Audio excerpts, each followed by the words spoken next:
Welcome back, students. In this video lecture, we will be doing the analysis of different slabs for standard cases. So to start with, we'll take the simplest one, that is standard case 1 for simply supported square slab. So this is the simplest. It is a square slab and the edges are simply supported. The length or side length of the square slab is L. So the length of the diagonal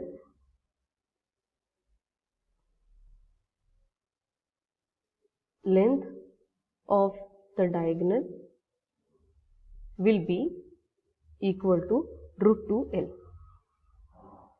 Okay. So if we give some delta as a virtual displacement at the center of this particular slab, why at the center? Because that is the weakest point that will undergo maximum displacement or maximum change. That is the reason we give displacement at the center. So now this vertical displacement, in the diagram if you see, it is given as this delta. Whether we have used in the derivation this delta, both are same. Some authors use this, some authors use this. So it is basically vertical displacement. Okay. Then the total rotation will be equal to 2 times theta n. I will just explain you all how you got this 2 times theta n. If you consider this diagonal, okay, then and give you a displacement of delta here, this delta, then there is a rotation that is formed which is equal to theta here. Similarly, this side also there will be theta. So overall the total rotation here will be nothing but, if you extend this line, it will be equal to this total angle. Okay, this total angle. Now what is the value of this total angle is, we have already learned many theorems or many axioms in 9th standard or 8th standard. Alternate angles of parallel lines are equal, vertically opposite angles are equal, corresponding angles are equal. So using this, if this and this are alternate angles, this is theta, this and this is alternate angles, this is theta, this is a vertically opposite angle, so this becomes theta. So total here is theta plus theta is equal to 2 theta n. Okay. So from actually properties or axioms of geometry, we get this as total rotation as 2 times theta n. Now here, due to this yield line pattern of a square slab, the entire slabs get divided into 4 parts. We have the first segment, this is the second segment, this is the third, and this is the fourth. So there are perfect triangles which are formed because of the yield line pattern. So first we will find out what is this total rotation, or we'll see what is the value of theta n here. So total rotation 2 into this theta n it is actually considered as 10 of theta n. But as the value of 10 is very small, we are not going to consider this. So it will be simply 2 into theta n. So instead of theta n, I can write it as opposite upon adjacent, which is 10. Okay. So this can be written as 2 into opposite is nothing but delta, and adjacent, that is this, is root 2L is the total length of the diagonal divided by 2, because it is half. Okay, so it is root 2L divided by 2. So if you simplify this, you will get it as 2 root 2 into delta divided by L. So this is basically total rotation. This is total rotation. Now length of each segment,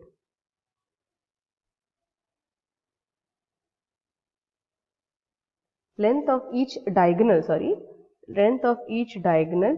yield line is equal to root 2 times n. Okay. Hence, for two diagonal lines, because we have two diagonal in the section, two diagonal lines, the internal work done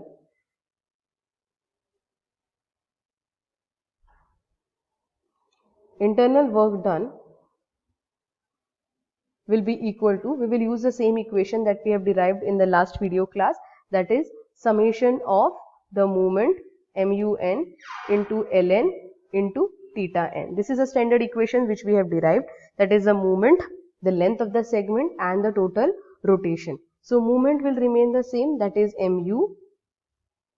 What is the length of the segment? It is root 2 times L, because it is the segment is the total yield line and yield line is diagonal here. So it is root 2 times L. And what is the total rotation? We have calculated here, it is equal to 2 root 2 delta by L.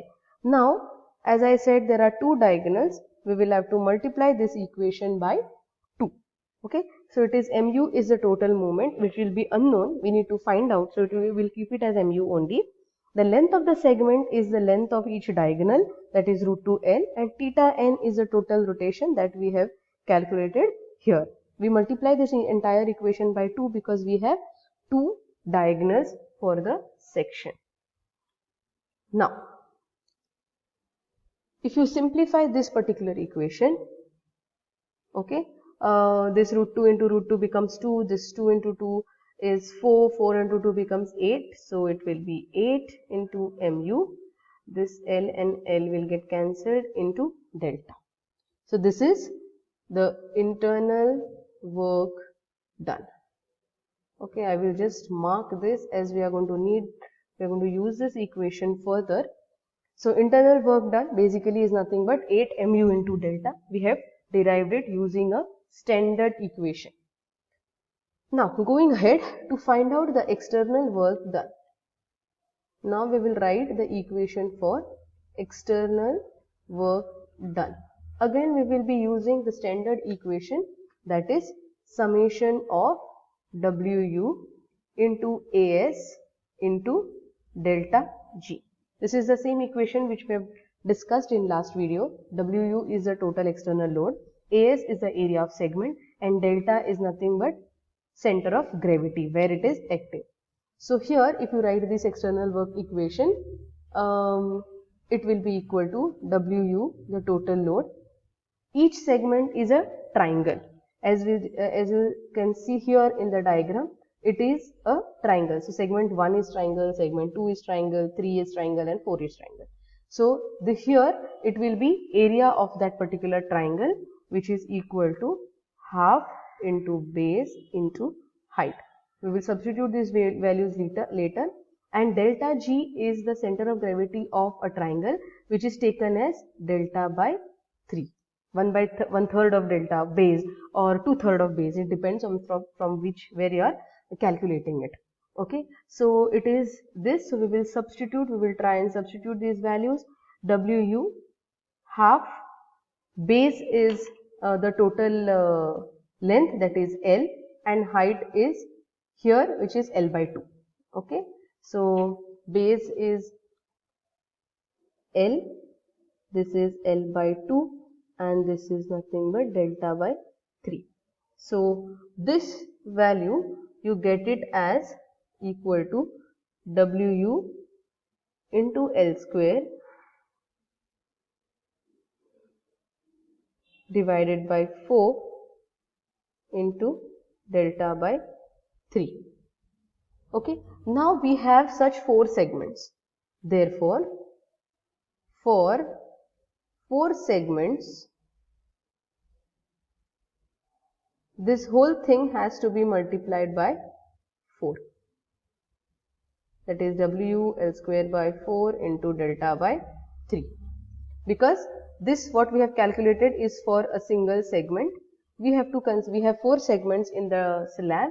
So we have to multiply this. So those 4 and 4 will get cancelled, and we will get finally Wu into L square into delta by 3. So this is the external work done. So this is equation 2, which we have derived again using the standard equation for external work done. Now the virtual work method states that internal work done is equal to external work done. This is the virtual work method statement. Okay. So we are just simply going to equate equation 1 equal to equation 2. Wherein equation 1 we have got as 8 mu into delta. Okay, we have used this delta. So here also I would like to write the same so that you all don't get confused. So here I will write it as delta, which will be equal to Wu into L square into delta by 3. So this delta gets cancelled, and finally you get the equation for moment, which is equal to WU L square upon 24. So this is the equation of moment for a simply supported square slab for collapse. So at this moment, the minute the slab reaches this particular value, that is WL square by 24, and if it is a square slab and it is a simply supported, it will develop yield line and it will collapse or it will fail. This is what it means. Okay, so it is a very simple derivation wherein what we did, first we just calculated what is the total internal work done depending on the same standard equation. Then we calculated what is the external work done, and we simply equated both, as that's the statement for virtual work method. Okay, so similarly we are going to derive equations of M for different cases. Now this is case 1 for simply supported square slab. The next case that we will be covering will be case 2, which will be a square slab but with fixed edges. There are slight changes when the end conditions of the slab changes as the yield line pattern changes. So basically this entire thing depends on yield line pattern. You have to only know what is the pattern for different geometrical figures, which we have already covered in last video. Thank you.